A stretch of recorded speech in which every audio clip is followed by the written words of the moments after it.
Using AutoSum automatically adds numbers using the sum function. Click the AutoSum button in the standard toolbar. It's the 8th button from the right and has a picture of the Greek alphabet letter sigma.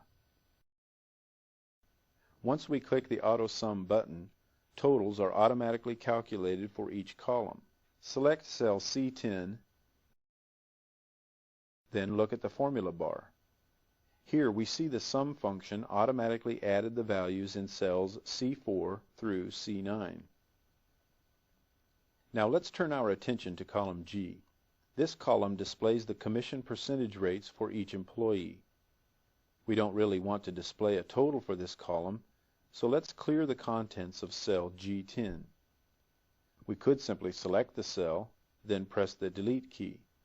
However, let's learn about some of the various options that are available for clearing the contents of a cell.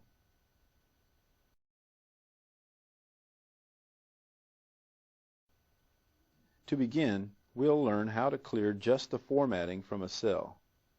Select cell G10,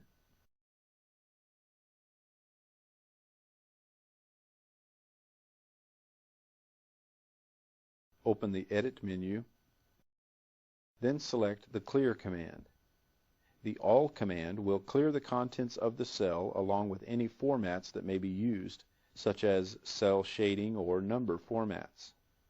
The Formats option will remove only the formatting that has been applied to the selected cells. With the Contents command, we can delete that data in a cell and leave the formats intact. Keep in mind that clearing the contents will also remove formulas from a cell. Finally, we can clear comments from cells by selecting this command. Select the Formats command. Now let's try removing both the data and the formats from cell G10. First, we'll need to undo our last action.